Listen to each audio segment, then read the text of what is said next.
Assalamu alaikum wa rahmatullah. Alors je voulais parler un peu de l'organisation du Hajj 2022, parce qu'il y a des petits soucis quand même actuellement, même des gros soucis. Au-delà du prix qui est d'environ 10 000 euros, je voudrais revenir un peu sur l'historique. Alors ce qui se passe, et ça c'est important de le comprendre, c'est que financièrement, l'Arabie Saoudite va pas très bien. Donc ils essaient de relancer l'économie d'une manière ou d'une autre. D'ailleurs maintenant les Saoudiens se mettent à travailler, ils n'avaient pas trop l'habitude. Et les étrangers, comme les Pakistanais, les Égyptiens et autres, donc retournent dans leur pays d'origine. Un certain reste pour faire le boulot compliqué, passer le balai, etc. dans les rues, et je passe. Donc il y a une tentative de relancer l'économie qui va très très mal. Et puis on le voit quand on va à la Mecque, on construit des hôtels, mais ça fait des années et des années que c'est bloqué. On n'avance plus dans les constructions parce qu'il n'y a pas assez d'argent.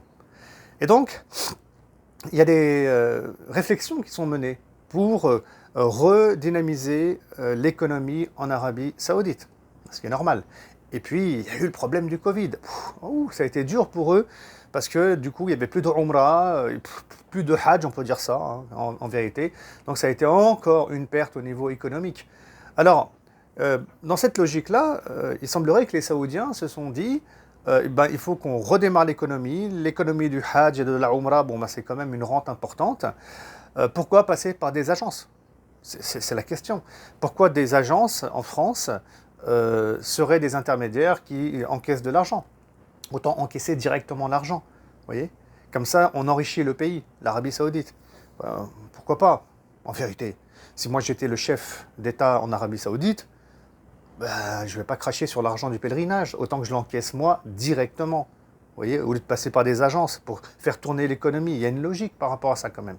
On le conçoit, on le comprend. Alors du coup, ce qui s'est passé, c'est qu'il y avait des rumeurs qui couraient, il y avait des bruits de couloir, qu'il allait se passer quelque chose, etc. Puis les agences, eux, ils ont annoncé des pèlerinages 2022.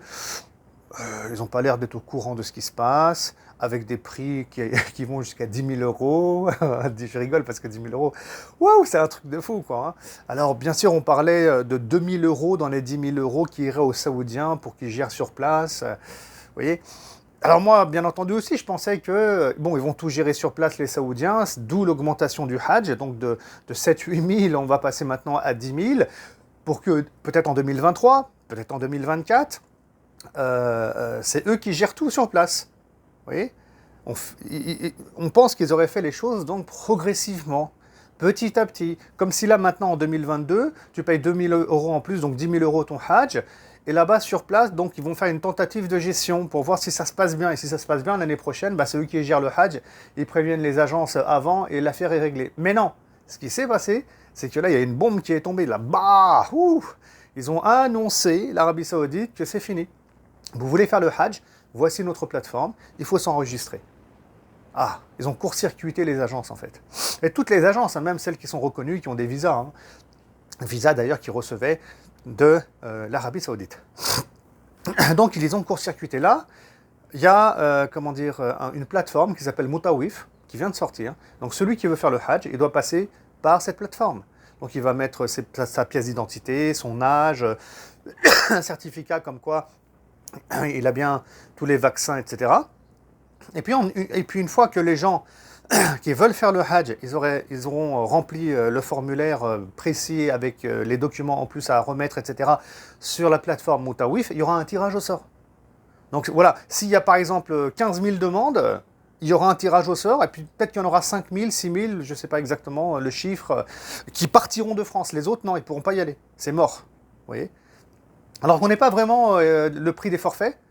Allahu alam, je ne les connais pas, mais j'espère que ce ne sera pas du 10 000 euros. Je pense que logiquement, ça devrait être du 4 000, 5 000, 6 000 euros, j'imagine, étant donné qu'il n'y a plus d'agences comme intermédiaire. C'est logique, vous voyez? Mais bon, ça, là, voilà, je fais la vidéo, on est le 7 juin, peut-être qu'on va en savoir plus bientôt. Maintenant, se pose la question des agences, c'est un problème, parce qu'il y a des frères et des sœurs. Ils ont payé 10 000 euros des agences. C'est un vrai problème. Les pauvres, comment ils vont faire? Ils vont aller sur Moutawif, ils vont remplir le formulaire, tirage au sort, il n'y a pas leur nom, les 10 000 euros, ça y est, merci, au revoir. Ils ont sauté, ils ont disparu, ils sont partis dans les avions, dans les hôtels, je ne sais pas où, mais c'est terminé. voyez, c'est là le problème qui est dramatique et qui est catastrophique pour les frères et sœurs pèlerins. Bon, alors, les agences, bon, bah, c'est du commerce, hein. Ils ont beaucoup à perdre, bien entendu. J'imagine que la plupart des agences ici devront fermer, j'imagine. Bon, c'est comme ça. C'est la loi du marché par rapport au Hajj et à la Umrah. De toute façon, il y a environ 30 ans en arrière, il n'y avait pas d'agence. Les gens pouvaient aller directement au Hajj, directement à la Umrah. Donc on est revenu à ce qu'il était il y a 30-40 ans. Voilà, donc c'est du commerce et c'est des choses qui arrivent. Bon, et l'Arabie Saoudite, ils n'en ont rien à faire, hein. Je veux dire, hein, des commerçants et des agences, c'est pas leur problème. Et là, ils le démontrent de manière claire et nette. Maintenant se pose le problème des gens qui ont payé le Hajj. Qu'est-ce qu'ils vont faire? Bon, franchement, moi, déjà, ce qui me pose un peu de problème, c'est que les pauvres, ils payent 10 000 euros, on leur vend des Hajj. Déjà, ça, c'est un problème, alors que les agences, ils n'ont pas de visa, quoi. Parce qu'ils n'ont pas de visa, apparemment. Là, on le voit, ça saute aux yeux. Bon, alors j'entends bien, on dira oui, mais ils devraient avoir des visas. Ok, ils devraient, Inch'Allah, tout ça, mais ils ne les ont pas. Alors ça, c'est toujours un problème qui m'agace, c'est qu'on vend des choses, des forfaits, on vend des, comment dire, des choses, enfin c'est de la vente, hein.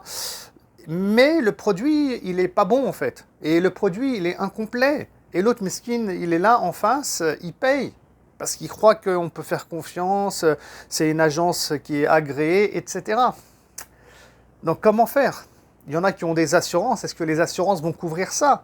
Donc on espère, ça c'est vraiment une doua que je fais, hein, on espère vraiment que les agences avec l'Arabie Saoudite vont trouver, Inch'Allah, vraiment des accords à l'amiable pour cette année, parce que les gens qui ont payé comme ça, ils auraient leur visa automatiquement, mais c'est vraiment pas une affaire qui est jouée d'avance. Franchement, on espère ça, Inch'Allah Ta'ala, pour que tout se passe bien entre les pèlerins surtout, hein, les frères et sœurs qui veulent faire le Hajj, leurs agences et l'Arabie Saoudite. Et puis bien sûr, après, hein, si ça se passait mal et que personne n'est remboursé, etc., bon ben, après il y a la justice, hein, c'est tout, hein, on n'a pas le choix, hein, malheureusement, hein, c'est comme ça. Hein, si on veut récupérer son argent, si on n'y arrive pas même à l'amiable, que l'argent, ça y est, il a disparu, ça va être la justice. Mais khair, Inch'Allah. Sinon, par rapport au site Moutawif, il va falloir s'habituer. Est-ce que c'est un coup d'essai qui est lancé par l'Arabie Saoudite ou est-ce que c'est définitif? Moi, je pense que c'est plus définitif. Wallahu ta'ala a'lam. Donc, qu'Allah vraiment facilite. Et puis, on espère vraiment que le prix du Hajj, du coup, il va baisser. Ah, franchement, on espère, Inch'Allah. Parce que là, 10 000 euros, c'était cette année, c'était pas possible, 10 000 euros, c'est excessif. Donc on espère vraiment que ça va baisser, qu'on va passer à 4 000, 5 000 euros. Bon, j'ai pas grand espoir que ça baisse des masses non plus, hein, mais ça, on en saura plus bientôt, Inch'Allah. Bref, je vous dis à très bientôt pour une prochaine vidéo. Salam alaikum wa rahmatullah.